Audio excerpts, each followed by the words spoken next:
Hi friends, welcome back to my channel. Cook with Kanchana YouTube ಚಾನಲ್ಗೆ ಸ್ವಾಗತ. ನಾನಿವತ್ತು ಅಗದಿ ಸರಳವಾಗಿ ಮತ್ತು ಬಾಯಿಗೂ ರುಚಿ ಕೊಡುವಂಥ, ದೇಹಕ್ಕೂ ತಂಪಾಗಿರುವಂಥ, ಮಧ್ಯಾಹ್ನ ಬಿಸಿಲಲ್ಲಿ ಮಾಡ್ಕೋಬೋದಂಥ ಮಿಲ್ಕ್ ಶೇಕ್ನ ಹೇಗೆ ಮಾಡೋದಂತ ತೋರಿಸ್ಕೊಡ್ತಾ ಇದ್ದೀನಿ. ಬನ್ನಿ. ನಾನಿಲ್ಲಿ ಒಂದು ಆ್ಯಪಲ್ ತಗೊಂಡಿದ್ದೀನಿ. ಇದು ಬನಾನಾ ಮತ್ತು ಆ್ಯಪಲ್ಲು ಮಿಲ್ಕ್ ಶೇಕ್ ಆಗಿದೆ. ನೆಕ್ಸ್ಟು ನಾನಿಲ್ಲಿ 2 ಬನಾನಾ ತೊಗೊಂಡಿದ್ದೀನಿ. ಸ್ವಲ್ಪ ಈ ಥರ ಚುಕ್ಕೆ ಚುಕ್ಕೆ ಇರುವಂಥ ಬನಾನಾನ ತೊಗೊಳ್ಳಿ, ಅಂದರೆ ಟೇಸ್ಟ್ ಚೆನ್ನಾಗಿರುತ್ತೆ. ನಾನಿಲ್ಲಿ ಗೋಡಂಬಿ ತೊಗೊಂಡಿದ್ದೀನಿ. ಇವು 10ರಿಂದ 11 ಗೋಡಂಬಿ ಇದ್ದಾವೆ. ನೆಕ್ಸ್ಟು ನಾನಿಲ್ಲಿ 2 ಏಲಕ್ಕಿ ತೊಗೊಂಡಿದ್ದೀನಿ. ನೀವು ಸಿಪ್ಪೆ ಬಿಡಿಸಿ ಅದು ತೊಗೋಬೋದು, ಇಲ್ಲಾಂದರೆ ಪುಡಿ ಮಾತ್ರನೂ ತೊಗೋಬೋದು. ನಾನಿಲ್ಲಿ ಸಕ್ಕರೆ ತೊಗೊಂಡಿದ್ದೀನಿ 1 ಟೇಬಲ್ ಸ್ಪೂನು. ನೆಕ್ಸ್ಟು ನಾನಿಲ್ಲಿ ಸ್ವಲ್ಪ ಪಿಸ್ತಾ ತೊಗೊಂಡಿದ್ದೀನಿ. ನೆಕ್ಸ್ಟು ನಾನಿಲ್ಲಿ ಸ್ವಲ್ಪನೇ ಗೋಡಂಬಿನ ಸ್ವಲ್ಪ ಪುಡಿ ಮಾಡ್ಕೊಂಡು ತೊಗೊಂಡಿದ್ದೀನಿ, ಸ್ವಲ್ಪ ಕಟ್ ಮಾಡಿಕೊಂಡು ಮೇಲೆ ಹಾಕೋಕ್ಕೆ. ನೆಕ್ಸ್ಟ್ ಇಲ್ಲಿ ನಾನು ಫ್ರೂಟಿ ತೊಗೊಂಡಿದ್ದೀನಿ. ಇವಾಗ ಹೇಗೆ ಮಾಡೋದಂತ ನೋಡೋಣ ಬನ್ನಿ. ನಾನಿಲ್ಲಿ ಆ್ಯಪಲ್ನ ಈ ಥರ ಮೇಲಿರೋವಂಥ ಸಪ್ಪೆನ ಈ ಥರ ಸಪ್ಪೆ ತೆಗೆಯುವಂಥ ಮನೆಯಿಂದ ಸಪ್ಪೆ ತೆಗಿತಾ ಇದ್ದೀನಿ. ನಾನಿಲ್ಲಿ 1 ಆ್ಯಪಲ್ ತೊಗೊಂಡಿದ್ದೀನಿ. ನೋಡಿ, ಎಲ್ಲನೂ ಸಪ್ಪೆ ತೆಗೆದಾಗಿದೆ. ಇವಾಗ ಸಣ್ಣದಾಗಿ ಈ ಥರ ಚಾಕುವಿನಿಂದ ಕಟ್ ಮಾಡ್ಕೋಬೇಕು. ನೋಡಿ, ಎಲ್ಲನೂ ಈ ಥರ ಸಣ್ಣದಾಗಿ ಕಟ್ ಮಾಡ್ಕೊಂಡಿದ್ದೀನಿ. ನೆಕ್ಸ್ಟು ನಾನಿಲ್ಲಿ ಬಾಳೆಹಣ್ಣನ್ನ ಸಿಪ್ಪೆ ತೆಗಿತಾ ಇದ್ದೀನಿ. ಸಿಪ್ಪೆ ತೆಗೆದು ಇದನ್ನು ಕೂಡ ಸ್ವಲ್ಪ ಸಣ್ಣದಾಗಿ ಕಟ್ ಮಾಡ್ತಾ ಇದ್ದೀನಿ. ಈ ಥರ ಕಟ್ ಮಾಡ್ಕೋಬೇಕು. ಎಲ್ಲನೂ ನಾನು 2 ಬಾಳೆಹಣ್ಣನ್ನ ಇದೇ ಥರನೇ ಕಟ್ ಮಾಡಿ ಸಿಪ್ಪೆ ತೆಗೆದು ತಗೋತಾ ಇದ್ದೀನಿ. ನೀವು ಬೇಕಾದರೆ ಆ್ಯಪಲ್ನೂ ಕೂಡ ಇನ್ನೊಂದು ಕೂಡ ತೊಗೋಬೋದು. ಆ್ಯಪಲ್ 2 ಬೇಕಾದ್ರೆ ಹಾಕ್ಬೋದು. ನಾನಿಲ್ಲಿ ಒಂದೇ ಹಾಕ್ತಾಯಿದ್ದೀನಿ. ಇದು ಇಬ್ಬರಿಗೆ ಮಾಡುವಂಥ ಕ್ವಾಂಟಿಟಿ ಇದು. ನೆಕ್ಸ್ಟು ನಾನಿಲ್ಲಿ 1/4 ಕಪ್ ಆಗೋಷ್ಟು ಹಾಲು ತೊಗೋತಾ ಇದ್ದೀನಿ, ಮಿಲ್ಕು.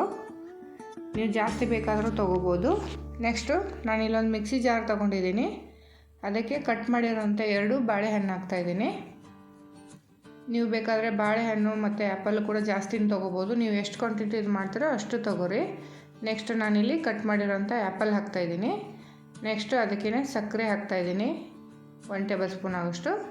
ನೆಕ್ಸ್ಟು ಗೋಡಂಬಿ ಹಾಕ್ತಾಯಿದ್ದೀನಿ. ಇದು 10ರಿಂದ 11 ಗೋಡಂಬಿ ಇದ್ದಾವೆ. ನೆಕ್ಸ್ಟು ಅದಕ್ಕೇ ನಾನಿಲ್ಲಿ 1 ಕಪ್ ಆಗೋಷ್ಟು ಹಾಲು ಹಾಕ್ತಾಯಿದ್ದೀನಿ. ನೆಕ್ಸ್ಟ್ ಅದಕ್ಕೇ ನಾನಿಲ್ಲಿ 2 ಏಲಕ್ಕಿನ ಹಾಗೆ ಹಾಕ್ತಾಯಿದ್ದೀನಿ. ನೀವು ಸಪ್ಪೆ ತೆಗೆಸೋಕ್ಕೆ ಹಾಕ್ಬೋದು, ಇಲ್ಲ ಪುಡಿನೂ ಹಾಕ್ಬೋದು. ಏಲಕ್ಕಿ ಪುಡಿ ಸಿಗುತ್ತೆ. ಇವಾಗ ಸಣ್ಣದಾಗೆ ಮಿಲ್ಕ್ ಶೇಕ್ ಮಾಡ್ಕೊಂಬರೋಣ ಬನ್ನಿ. ನೋಡಿ, ಮಿಲ್ಕ್ ಶೇಕ್ ಮಾಡ್ಕೊಂಬಂದಿದ್ದಾಗಿದೆ ಚೆನ್ನಾಗಿ ಮಿಕ್ಸರಲ್ಲಿ. ಇದನ್ನು ಒಂದು ಬೌಲಿಗೆ ತೆಗಿತಾ ಇದ್ದೀನಿ. ಅಗದಿ ಸರಳವಾಗಿ ಮಾಡ್ಕೋಬೋದು ಅಂತ ರೆಸಿಪಿ ಇದು. ಇದ್ರ ಮೇಲೆ ನಾನು ಸ್ವಲ್ಪ ಆ್ಯಪಲ್ನ ಕಟ್ ಮಾಡಿ ಹಾಕ್ತಾಯಿದ್ದೀನಿ. ಈ ಥರ ಹಾಕಬೇಕು. ನೆಕ್ಸ್ಟು ಪಿಸ್ತಾ ಹಾಕ್ತಾಯಿದ್ದೀನಿ. ಅಂದರೆ ಈ ಸ್ಮೂತಿ ಜೊತೆ ತಿನ್ನಬೇಕಾದ್ರೆ, ಮಿಲ್ಕ್ಸ್ ಜೊತೆ ತಿನ್ನಬೇಕಾದ್ರೆ ಬಾಯಲ್ಲಿ ಇವು ಎಲ್ಲನೂ ಚೆನ್ನಾಗಿ ಬಂದರೆ ಟೇಸ್ಟು ಕೂಡ ಸಖತ್ತಾಗಿರುತ್ತೆ. ಸ್ವಲ್ಪ ಗೋಡಂಬಿನೂ ಹಾಕಿದ್ದೀನಿ. ನೆಕ್ಸ್ಟು ಅದಕ್ಕೇ ನಾನು ಫ್ರೂಟಿ ಹಾಕ್ತಾಯಿದ್ದೀನಿ. ನೆಕ್ಸ್ಟು ನೀವು ಬೇಕಾದರೆ ಸೀಡ್ಸ್ ಅಂತ ಸಿಗುತ್ತೆ, ಅದನ್ನು ಕೂಡ ಹಾಕೋಬೋದು, ನೆನೆಸಿ ಕೂಡ. ಇವಾಗ ಎಲ್ಲನೂ ಹಾಕಿದಾಗಿದೆ. ನೋಡಿ ಎಷ್ಟು ಚೆನ್ನಾಗಿ ಬಂದಿದೆ ಅಲ್ವಾ. ಇದನ್ನು ಮಧ್ಯಾಹ್ನ ಬಿಸಿಲಿರುವಾಗೂ ಕೂಡ ಮಾಡ್ಕೊಂಡು ಕುಡಿಬೋದು, ಅಥವಾ ನಿಮಗೆ ಆರೋಗ್ಯಕ್ಕೂ ಕೂಡ ಒಳ್ಳೆಯದು. ಈ ಥರ ಮಾಡ್ಕೊಂಡು ಕುಡಿದ್ರೆ ಬಾಯಿಗೂ ತುಂಬ ರುಚಿಯಾಗಿರುತ್ತೆ ಮತ್ತು ದೇಹಕ್ಕೂ ಕೂಡ ತಂಪನ್ನು ಕೊಡುತ್ತೆ. ಇದರ ಮೇಲೆ ನೀವು 2 ಐಸ್ ಕ್ಯೂಬು ಹಾಕ್ಕೊಂಡು ಕೂಡ ಕುಡಿಬೋದು.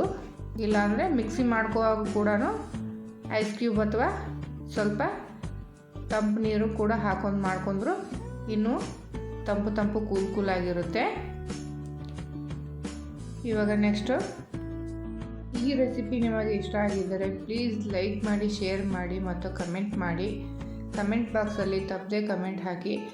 ಮತ್ತು ಇನ್ನೂ ಯಾರಾದರೂ ನನ್ನ ಚಾನಲನ್ನು ಸಬ್ಸ್ಕ್ರೈಬ್ ಮಾಡಿಲ್ಲ ಅಂದರೆ ಪ್ಲೀಸ್ ಹೋಗಿ ಸಬ್ಸ್ಕ್ರೈಬ್ ಮಾಡ್ಕೊಳ್ಳಿ. ಹೆಚ್ಚಿನ ವಿಡಿಯೋಗಳಾಗಿ ನಮ್ಮ ಚಾನಲನ್ನು ನೋಡಿ. Thank you so much, all of you.